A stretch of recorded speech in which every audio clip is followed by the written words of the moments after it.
So Kawhi, that whole experiment, failure with the Clippers. Mhm. Unless, of course, the Clippers win the championship this year, which you and I don't think is going to happen. That's a separate conversation. But so far, it's been an absolute failure. Kevin Durant in Brooklyn, failure. Kevin Durant in Phoenix, failure. James Harden everywhere he's been. Houston, it was a good run, but never won the championship. Yeah. Kyrie Irving, traded, superstar, traded, failure. Hasn't won since he left Cleveland with LeBron. Right. Should teams stop acquiring these star players at all costs? Because over the last 15 years, Dieter, I love this question. Only one player has moved teams and turned that new team into a legit title contender. I'm familiar with him. He seems to be pretty popular and pretty famous. It's LeBron James. He did it 3 times with Miami, Cleveland, and you could argue 4 times. The first time he went to Cleveland, he got drafted there. Miami, Cleveland, and the Lakers.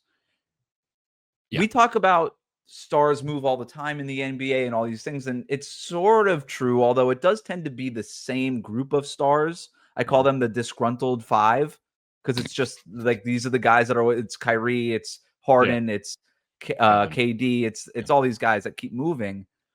Russell Westbrook used to be. Russell Westbrook was part of that club.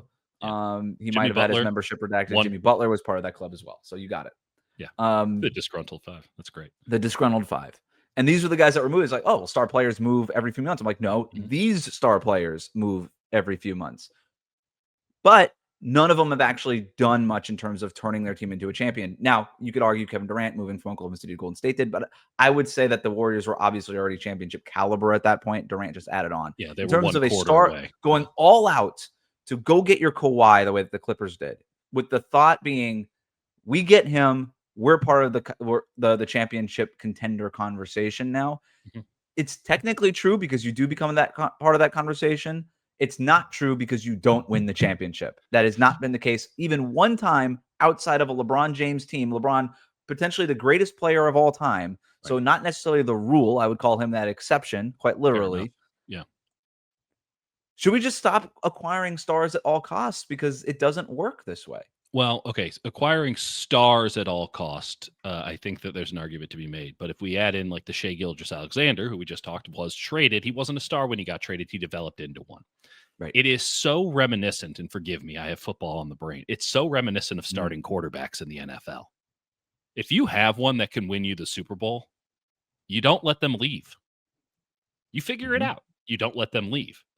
And what quarterbacks are getting traded and sent to a new team and it's his 3rd try. Right. Which one of those quarterbacks is winning a Super Bowl? Stafford is the only one.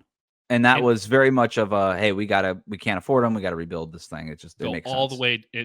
And he was late in his career. He could have retired at that point and it would have been a normal NFL quarterback career. And frankly, with his body, it could have been. Like Stafford is the one example. And perhaps that's the Kawhi Leonard situation where he goes to Toronto, he wins it after coming from San Antonio. Not a 1-for-1, but like there is some example of this. It's quarterbacks and superstar players. Not all of them are made the same. Not all of them have the ability to elevate. Some guys are A- and B+. That doesn't mean that they're not stars. It just means that they're not actually the creme de la creme. And those creme de la creme guys, if you have one, you try your damnedest to never, ever lose them. And if you lose them, you write a Comic Sans letter. So it's just very reminiscent of that. Like, I can't believe in a team that tries to build using somebody else's building materials. It's, it's fascinating. You're talking about that. And yet we don't talk about quarterbacks as in, hey, you haven't won here in 2 years. When are you going to ask to get traded? The way we talk about superstar players in the NBA, Giannis, for instance. It's like, hey, you haven't won in Milwaukee in a few years.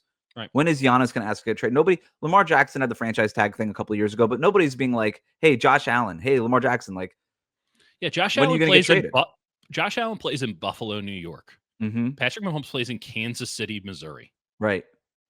Aaron Rodgers and Brett Favre played in Green Bay, Wisconsin.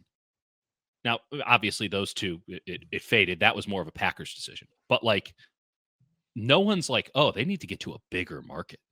Like, it's bad for the league that these guys are there. Like, or the idea that they couldn't win there, right? Like, one good offseason, one good draft, and you're back in it in a year or 2 years. In 1 season or 2 seasons, you're right back in it. And if Adam Silver has accomplished anything, I do think that's where the parity part comes in. I do think Adam Silver looks at the NFL and says, I think we can keep stars to stay with their teams if there is a real belief that anybody, quote unquote, there's instead of 3 teams every year that can actually win it, what if that was 7 teams that can win it every year? And what if the barrier to entry to get into that group isn't as high as it used to be before? And I think you're already seeing that with teams like the Indiana Pacers, who legitimately could have won the finals last year had Halliburton not tore his Achilles within the first couple minutes of Game 7. Yeah, it doesn't take or even the Celtics the year before that. They statistically very dominant team. I would say that Jason Tatum isn't one of these guys who tend to be the guy that you need to have to win a championship. So, or even the Warriors, frankly, in 2022, Steph was that guy. He was the rest of the team wasn't really that team. But it was a good team around him. Right. It didn't reach the standards, which is oftentimes given after the fact, where these teams are lionized as these great teams with unbelievable talent. Nobody calls the Warriors that great team. That's easily the worst Warriors team to win a championship. Right. A pretty high standard, to be fair. Like these teams are good. They won the championship, but no. Like the standard has come down a notch. And I think that's smart. What does the NFL? What is the separating points in the NFL? If you were just a novice and you were to look at an NFL game and say, "Oh, I wonder who's going to win," you'd say, "Who has the better quarterback? Who has the better head coach?" That is not the case in the NBA. For the NBA, for a long time, is who has the best second and third stars, and it does not matter who the coach is. And that created this sense of temporariness because of the disgruntled 5 and so many others of their ilk, where players move all the time in the NFL. It's a constant, but the quarterbacks never move. So you can count on the one star being there, and it matters who their coach is, as you can attest, being a Miami Dolphins fan. Like that pairing has to work. And if that pairing doesn't work, you're looking for a new coach or you're looking for a new quarterback. Right. But instead, the way that and this is fundamental to the sport, so I don't think it can ever be a 1-for-1, but I do appreciate theoretically the idea that the NBA is going for here with these cap rules, trying to prevent second stars or make it more difficult to have even a semblance of a reasonable team around 2 true stars. Is you want that really the 3 stars that they've eliminated. I think you could argue, is Halliburton and Siakam 2 stars? I would say yes. I think Siakam is very borderline all NBA. I would be like, yep, that's Tatum and Brown, you can have them, but you can't also have Drew Holiday and Porzingis and Derek White. You have to make decisions now. And I'm with you on that. But like, you want to have the faces of your teams being your superstar player who has no incentive to leave. Right. And the head coach. I don't think that they ever maybe put this together, but I do think that coaches need to start mattering a little bit more.